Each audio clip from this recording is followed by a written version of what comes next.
말씀을 보면 조금 섬뜩한 그런 분위기를 느끼게 됩니다. 우리가 이런 극단적인 상상을 한번 해볼까요?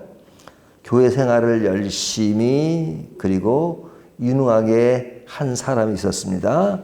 근데 이 사람이 천국에 가니까 있지 않는 거예요.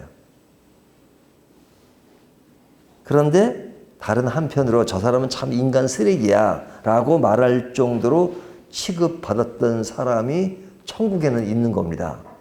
그러면 우리가 세상에 있을 때는 저 사람은 절대 지옥, 저 사람은 절대 천국이라고 생각했는데 뒤바뀌어 있는 거예요. 그래서 너무 의아스러워서 하나님께 물었습니다. 아니, 이 사람은 당연히 천국에 가야 되지 않습니까? 그러니까 하나님이 나는 그를 도무지 알지 못하겠다 라고 말씀한다면 완전히 놀라겠죠? 뭐 이것은 완전히 상상입니다. 극단적인 예입니다. 하지만 이런 극단적인 이 예가 실제로 우리 안에 있다라고 생각해 본다면 이것이야말로 정말로 무섭고 섬뜩하고 그리고 우리에게 경각심을 불러일으키는 그런 내용이라고 할 수 있겠죠. 자, 오늘 본문에는 두 종류의 사람들이 소개되고 있습니다. 어떤 사람들이냐면 23절에 보면 예수께서 성전에 들어가 가르치실새 대제사장들과 백성의 장로들이 나와 어떤 사람이 나와요? 대제사장과 장로 이 사람이 나오죠. 자, 그런가 하면 어떤 사람이 소개되고 있냐면 32절을 보면 요한의 의도로 너에게 왔거늘 너희는 그를 믿지 아니하였으되 세리와 창녀는 믿었으며 그러죠. 세리와 창녀가 나옵니다. 그러니까 여기에 아주 대조되는 두 사람이죠. 앞에 두 사람은 누구예요? 대제사장과 장로. 그리고 뒤에 소개한 사람은 세리와 창녀입니다. 자, 그런데 이 두 종류의 사람들에 대한 그들 스스로의 인식은 어떠했느냐 하는 것이죠. 여기 대제사장들과 장로들은 본인들 스스로가 생각하기를 자신들은 성전을 관리하고 그리고 최상급의 사람들이라는 인식을 스스로가 가지고 있었어요. 그리고 그들 스스로만 그렇게 생각하는 것이 아니라 주변 사람들도 이들에 대한 인식은 수준 높은 종교 지도자로 생각했습니다.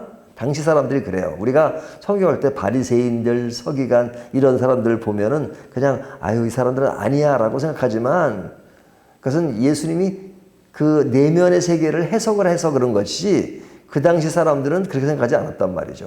예? 바리새인들 하면 최고 아주. 예? 그리고 아주 급이 다른 그런 사람으로 생각했어요. 또 세리와 창녀는 어떻게 생각했을까요? 스스로가 세리가 나는 참 위대한 사람이야, 나는 큰 사람이야 그렇게 생각했을까요? 특별히 창녀는 자기 스스로에 대해서 나는 깨끗한 사람이야 그렇게 생각했을까요? 스스로가 자기들은 나쁜 줄을 알고 있었어요. 뿐만 아니라 다른 사람들도 그들에 대해서도 좋은 인식을 가지고 있지 않았어요.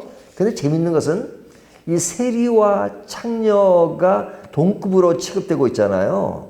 그러면 실제로 세리와 창녀가 동급으로 취급될 만한가? 사실 직업상으로 보면 그렇지 않잖아요. 창녀라고 하는 것은 아주 추한 그런 인식이잖아요. 근데 이 세리가 그만큼 창녀와 동급으로 인식될 때는 얼마나 사람들에게 안 좋은 이미지를 가지고 있으면 그렇게 취급되었겠습니까? 근데 뭐 가끔 이 본문이 나올 때마다 강조하지만 그 당시에 세리라고 하는 것은 그냥 아주 악랄했죠. 그러니까 사람들이 있는 곳에 보면 늘 세리가 있어요. 왜? 돈을 뜯어내야 되니까요. 그럼 왜 돈을 뜯어내야 되느냐? 자기들도 이렇게 일을 하고 봉급만 받는 게 아니라 그 당시에 로마가 지배했기 때문에 로마가 그 세리들에게 이 지역이 얼마를 걷어낼 수 있는가를 이렇게 뭐라고 합니까? 이렇게 써내게 만들어요. 예? 나는 어떤 사람은 1억, 어떤 사람은 2억, 어떤 사람은 3억 사면 1억, 2억짜리를 제껴놓고 너는 3억을 제일 많이 걷는다니까 너를 이 지역의 세리로 임명한다. 이렇게 합니다. 그러니까 제일 많이 써낸 사람을 세리로 임명하니까 그 사람 어떻게 해요? 어떻게든 뜯어내야 되잖아요. 그러니까 아주 그냥 악랄할 정도로 조금만 뭘 하도 뜯어내고 이리 뜯어내고 저리 뜯어내고 사람이 있는 건 늘 쫓아다니면서 뜯어내고 그러니까 얼마나 사람들에게 안 좋은 감정이 있으면 창녀와 같은 수준으로 인식을 했을까요? 그러니까 굉장히 낮은 차원의 사람으로 인식했습니다. 그러니까 오늘 본문에 딱 두 종류의 사람이 극과 극의 사람이에요. 최고의 대접을 받고 인식이 좋았던 대제사장과 장로들이 나오고 그 다음에 세리와 창녀들이 나오는 겁니다. 자, 이들이 그들 스스로가 인식한 것 그리고 주변 사람들이 인식한 그들의 모습이었어요. 그런데 오늘 본문에서 예수님은 그들에 대한 해석을 어떻게 하고 있느냐? 정반대로 하고 있죠. 여기에 대제사장과 장로들에 대해서 세리와 창녀와 비교하면서 그들보다 낫다라고 이야기하지 않으세요. 그들보다 못하다고 이야기하시는 겁니다. 이것이 주님이 해석이에요. 물론 전제가 있어요. 어떤 전제냐면 여기에 나오는 세리와 창녀가 앞에 단서가 붙는 게 보면 회개한 세리와 창녀예요. 회개한. 근데 여기에 대제사장과 장로들은 회개하지 아니한 대제사장과 장로들입니다. 그러니까 그가 진짜 주님을 인정하고 주님을 믿는 대제사장이라면 장로라면 참 좋죠. 하지만 주님을 무시하고 주님의 권위를 인정하지 않고 주님을 믿지 않는 대제사장과 장로들보다 회개한 세리와 창녀가 더 낫다라고 말씀하시는 겁니다. 그래서 오늘 본문은 그 두 가지를 비교하면서 어느 것이 더 나은 것인가 하는 건데 그 전제는 뭐냐면 하나님께 돌아온 사람, 회개한 사람. 이 사람은 세상으로부터는 멸시받고 무시당하고 스스로가 깨끗하지 못하다고 생각하지만 회개한 사람이라면 그가 더 하나님 보시기에 낫다. 아무리 고상한 모습을 지닌다 할지라도 회개하지 않고 자기 자신의 만족과 자기가 우월한 것으로 아는 사람이라면 그런 사람은 후자의 사람보다 못하다 이렇게 말씀하는 겁니다. 그래서 그 이야기를 비유로 말씀하시는 거예요. 비유로. 어떻게 비유로 말씀하시냐면 어떤 사람이 아들 둘이 있습니다. 첫째 아들과 둘째 아들이 있어요. 근데 이제 이들에게 이제 그 사람이 이제 그 포도원에 가서 일하라고 이야기합니다. 28절 보면 나오죠. 그러나 너희 생각에는 어떠하냐? 어떤 사람에게 두 아들이 있는데 맏아들에게 가서 이르되 오늘 포도원에 가서 일하라 하니. 포도원에 가서 일하라고 합니다. 그러니까 그 큰아들이 그 아버지의 말을 듣고 어떻게 답변해요? 29절 대답하여 이르되 아버지 가겠나이다 하더니. 그러니까 아버지가 거기 가서 일 좀 하라. 그러니까 가겠습니다 라고 말하는 것은 좋아요 안 좋아요? 좋은 일이죠. 그래서 말을 했는데 뒤에 보면 가지 아니하고 그러니까 말은 그렇게 했지만 가지 아니했다 이거죠.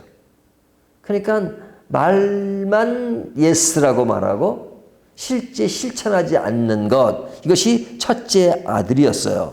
근데 둘째 아들은 어땠느냐? 둘째 아들에게 가서 30절 또 그와 같이 말하니 대답하여 이르되 싫소이다. 싫어요 아빠 나 안 가요. 그랬단 말이죠. 그러니까 아버지 말을 거역한 것이죠. 그랬지만 뒤에 보면 그 후에 뉘우치고 갔더니 그 후에 뉘우치고 갔더니 자 첫째 아들은 예라고 대답했지만 아니오라고 행동하고 둘째 아들은 아니오라고 답했지만 나중에 회개하고 예라고 행동했다 이거죠. 그러면 이 둘 중에 누가 아버지의 뜻대로 행하는 자였느냐 하면서 둘째 아들이다 이거죠. 둘째 아들이다. 그럼 둘째 아들이 누구냐? 그 당시에 세리와 창녀. 회개한 세리와 창녀는 둘째 아들이고 그리고 첫째 아들은 대제사장과 장로들은 첫째 아들이다. 그러니까 처음에 대답한 것을 따지면은 첫째가 낫죠. 그리고 첫째가 말을 참 잘 듣는다 하고 하지만 실제로 대답만 예라고 하고 가지 않고 둘째는 아니라고 했지만 그러나 아니면 내가 이렇게 아버지한테 불순종하면 안 되는구나. 순종해야지 하고 뉘우치고 갔다라고 하면 둘째가 낫다 이거죠. 그 둘째가 세리와 창녀다 이렇게 말하는 겁니다.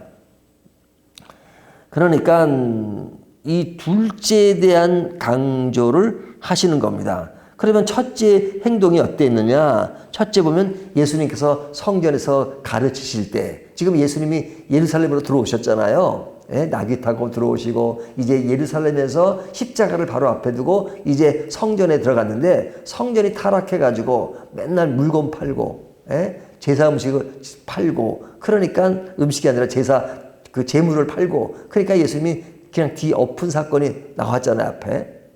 근데 그곳에서 예수님이 가르치셔요. 그러니까 가르치는 그것을 보고 얼마나 감사해야 됩니까?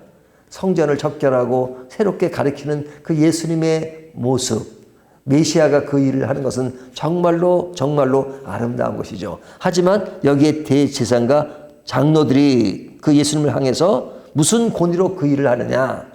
자기들이 이 성전의 주인인데 예수라는 사람이 뭐 때문에 여기서 하느냐고 그냥 그것을 부정한 겁니다. 그러니까 예수님이 묻잖아요. 질문을 해요. 에? 요한의 세례가 어디로부터 왔느냐? 하늘로부터냐? 사람으로부터냐? 그러니까 이 대장들이 이 머리가 좋은 사람들이니까 하늘로부터 왔다 그러면 왜 그걸 믿지 않느냐고 이야기할 것이고 사람으로 왔다 그러면 요한을 좋아하는 사람들이 그렇게 많은데 그건 뭐냐? 이렇게 하니까 그 말에 대한 그 함정에 걸리지 않기 위해서 모른다고 말하죠. 그래서 예수님이 뭐라 그러세요? 너희가 모른다고 하면 나도 내가 무슨 권위로 이런 일을 하는지 너에게 이르지 아니하리라 이렇게 말씀하시잖아요. 그러니까 예수님의 말씀에는 그 authority, 권위가 있어요. 그리고 그 내용 속에 정말로 뭔가 살아있잖아요.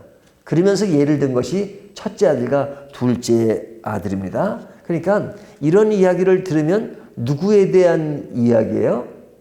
첫째라고 생각하는 사람들에게 경각심을 불러일으키는 말씀이죠.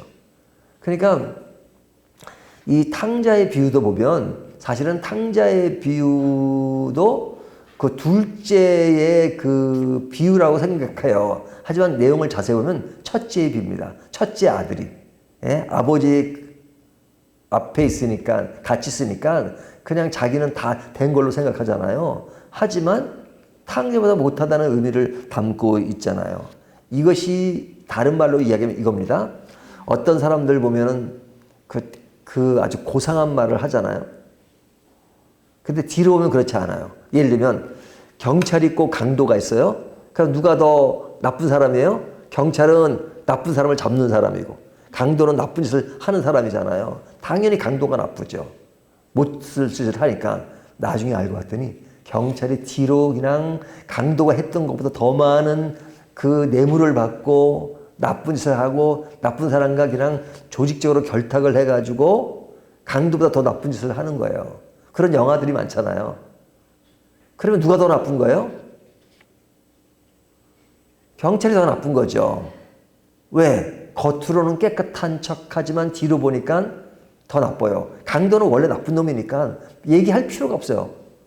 하지만 좋은 척하고 거룩한 척하고 그리고 착한 척하는데 뒤로 오면 아니라면 그건 누구예요? 첫째 아들의 모습이다 이거죠. 그것이 대제사장과 장로들의 모습이었다 그겁니다. 그렇다면 이 말씀을 가지고 나는 어떤 사람인가?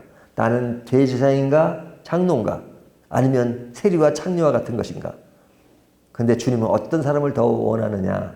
우리가 모든 일을 다 잘할 수는 없어요. 부족할 때가 많고 하지만 늘 하나님 앞에 회개하는 마음으로 그리고 회개하고 늘 부족함을 느끼면서 하나님께 겸손하게 나아가시는 자 그런 자를 더 귀하게 쓰신다는 거죠. 그러나 내가 깨끗한 척 하면서도 그러지 않고 자기 교만에 빠지고 자기가 최고인 줄 안다면 주님은 그들에 대해서 전자의 사람이지만 후자의 사람보다 못하다고 말씀하는 겁니다. 오늘 이 말씀이 우리에게 상당히 도전을 주는 말씀이에요. 예라고 하지만 아니오 신앙, 제가 제목을 이렇게 잡았는데요. 우리가 겉으로만 예가 아니라 내면까지도 예 실천하는 저와 여러분이 되시기를 주님의 이름으로 축원합니다.